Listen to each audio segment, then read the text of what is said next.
Okay, here we go.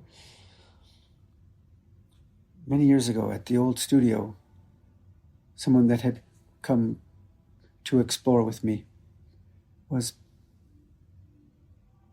inquiring about the true nature of reality. And during our exploration, suddenly a teaching that had been shared with me with one of my teachers along the way, who was from the Zen tradition, came into my awareness. And as I was being available to this wisdom teaching that had been shared with me, it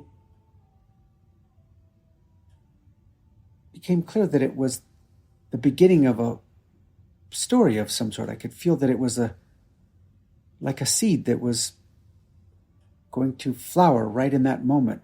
And I would just let the words come tumbling out as it flowered for us. And it has become a story that I've shared down through the years with others. Here's what arrived that day. Here we go.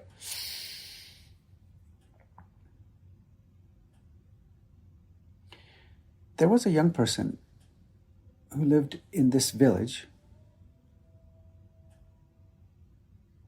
in Asia, and they were very much interested in finding the deepest truth of existence, the true spirit and essence of reality.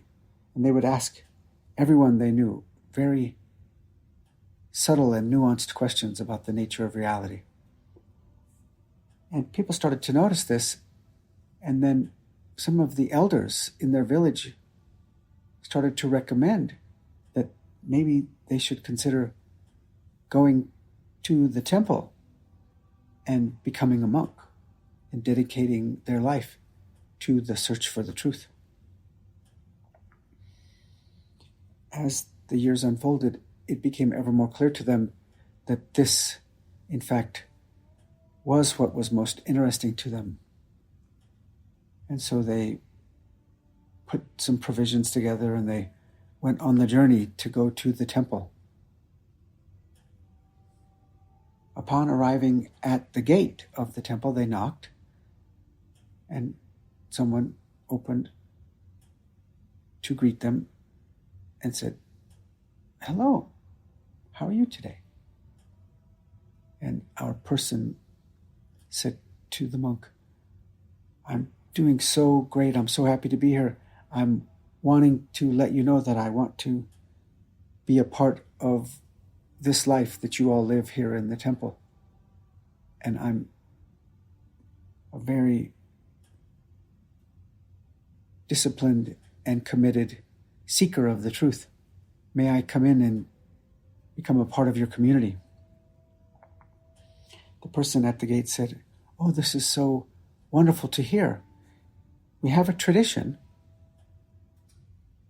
that has been the way of things here for hundreds and hundreds of years. And in our tradition, the requirement for entry is that you stay outside the gate for 90 days to demonstrate that you truly are committed to this life." And our person says, "Yes, absolutely. We start now."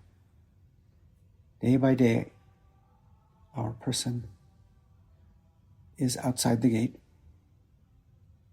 And one day, another person comes up and they say hello to each other, and that person knocks on the gate, and the monk answers and tells them the same thing, that the requirement is to stay outside the gate for 90 days. And that person says, 90 days? You got to be kidding me. And they leave.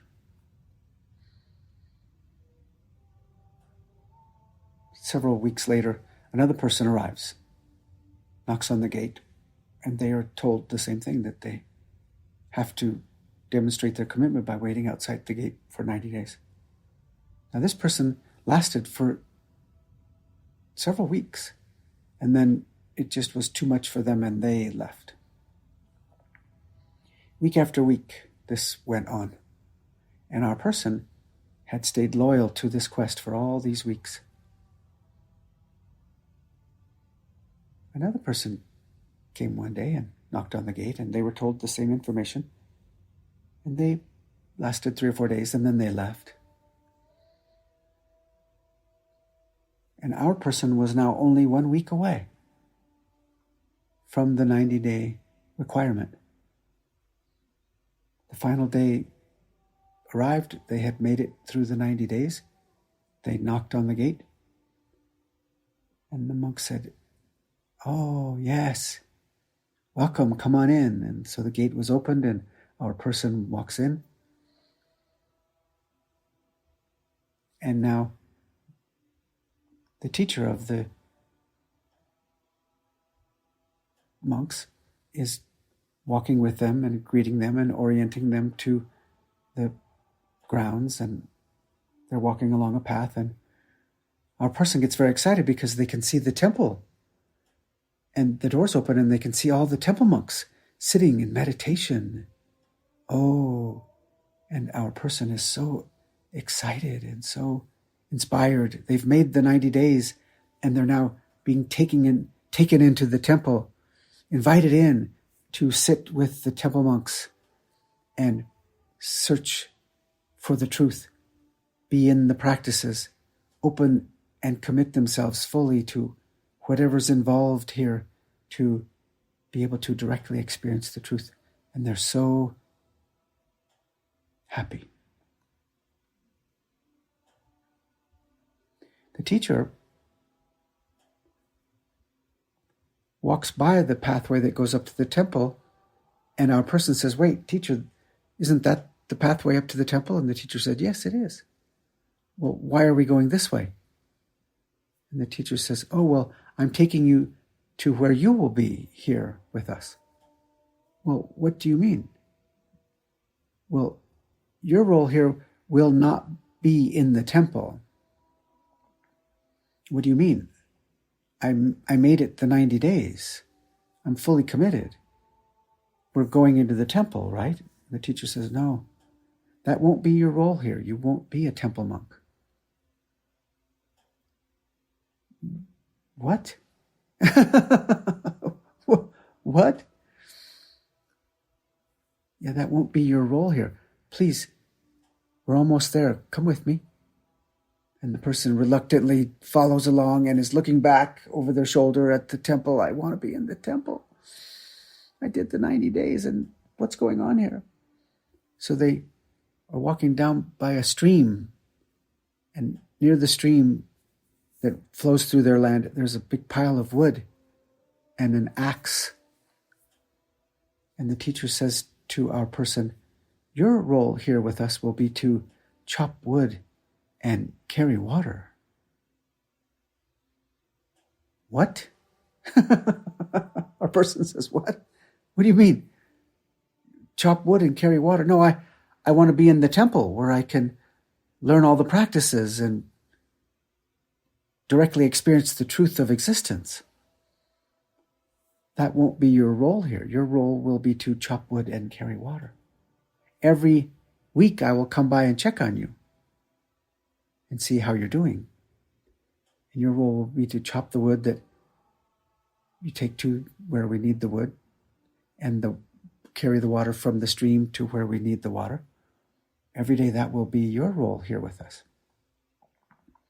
And the teacher says, "So before I leave, I want to offer to you the core teaching that I'm inviting you to consider." And our student perks up and says, "The core teaching?" "Yes," the teacher says, "this is the core teaching that I'm going to invite you to consider. And in 1 week, I will come back and check on you." So the student listens very carefully and says, "Yes, please tell me, what is the core teaching?" The teacher looks at our person and says, "In every moment, you can accept or suffer." And the teacher leaves. Accept or suffer, what does that mean? So our person spends several hours just trying to figure out with their mind this teaching. In every moment you can accept or suffer. What does that mean? I can't figure it out. Well, I'm supposed to chop wood and carry water, so I guess I'll go chop the wood and carry the water. It's ridiculous. They tricked me. I thought I was going to get to be in the temple and learn and be in the practices and directly experience the true nature of reality. And now they've tricked me to be chopping their wood and carrying their water. This is so terrible. So our person picks up the axe, and the axe feels so heavy. Oh, and the wood, so many splinters, and the water of the stream is so cold and so heavy up the hills and to all the places where they need the water. And the wood is so dense. The axe is so heavy. Day after day after day. A week has gone by now in this drudgery of chopping the wood and carrying the water. The teacher arrives and says, "So nice to see you." In every moment, you can accept or suffer. And the teacher leaves. What? What? There's not some new thing. It's the same thing. Accept or so. I already know. I don't know what that means. What good is that going to do me? Oh, the drudgery of this place. The wood is so dense, and the axe is so heavy, and the water is so cold. Day after day, another week goes by. The teacher comes back and says, "Oh, so nice to see you." In every moment, you can accept or suffer. And the teacher leaves. Really? That again? That's not doing me any good. All I do all day long is chop this wood and carry this water. You keep telling me that same thing that doesn't mean anything to me. I don't get it at all. Day after day, week after week, each time the teacher comes, once a week, the teacher simply, lovingly offers up. In every moment, you can accept or suffer. This goes on for weeks and months and months and months and months. One day, the student wonders, after the teacher left that day, said the same thing again. In every moment, you can accept or suffer. Our person started to wonder about this. Well,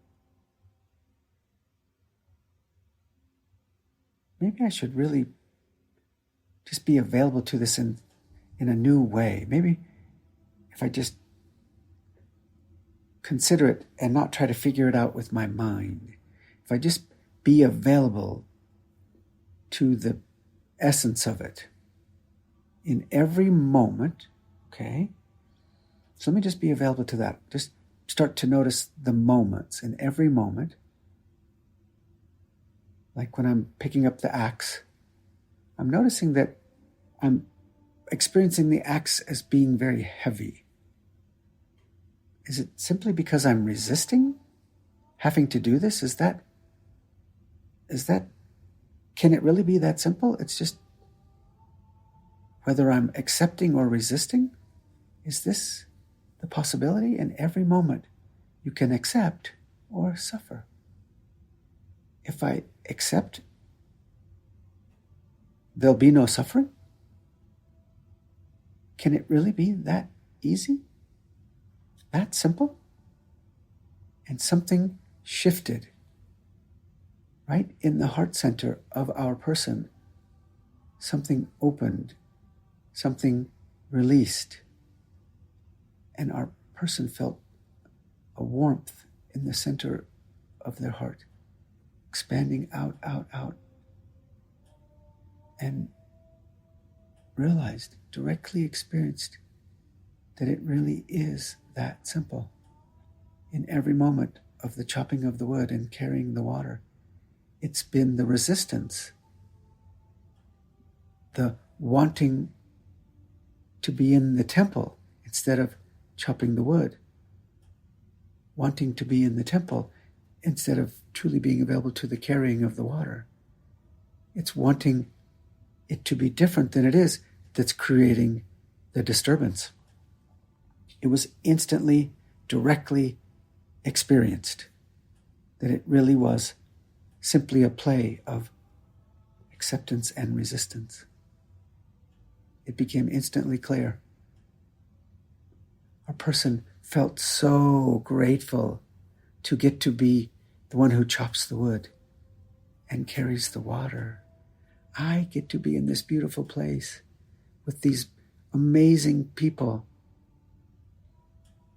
And I am so honored to chop this wood for everyone, for all of us, and to carry this water that benefits all of us.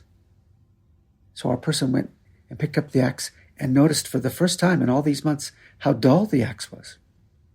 Remembered in that moment that in a shack over there on the other side, there was a sharpening stone. Oh, let me go into the shack and sharpen the axe. So they walk into the shack and they start drawing the blade across the sharpening stone. Makes a noise as they drag it across the stone. They find a rhythm with it. And they start dancing in the rhythm of the sharpening of the axe.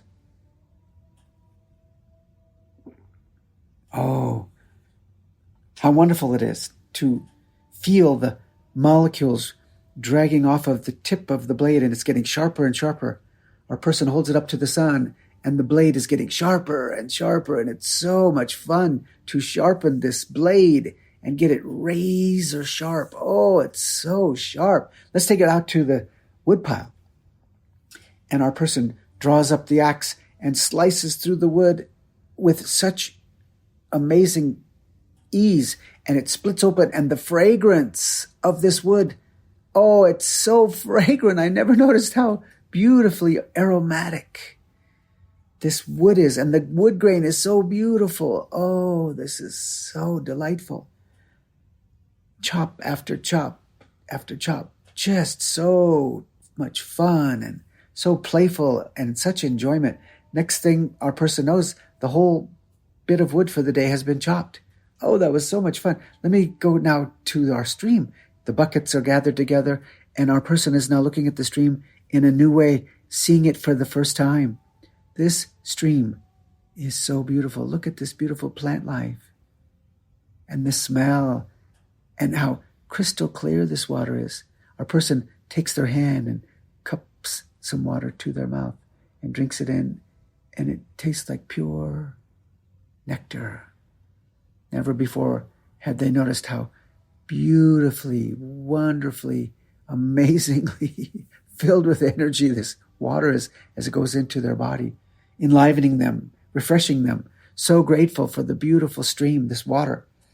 Gathers up the water in the buckets and takes it up to the people that do the cooking of the soup and says, here is the water. I'm so honored to bring it to you, and thank you so much.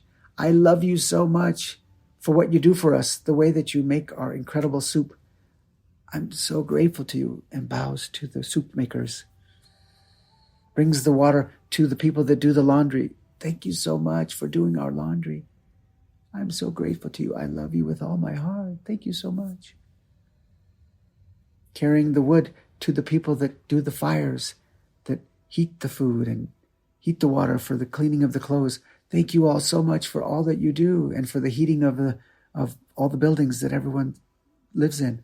Thank you all so much. I love you all with all my heart.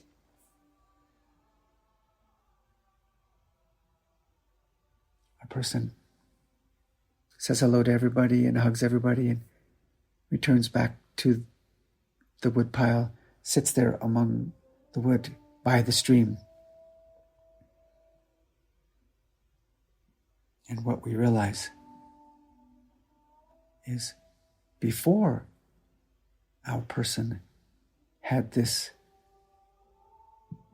opening into the true nature of reality, they chopped wood and carried water. And after their awakening into the truth, they chopped wood and carried water.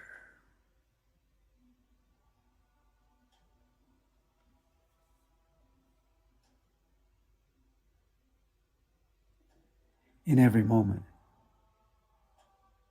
we can accept or suffer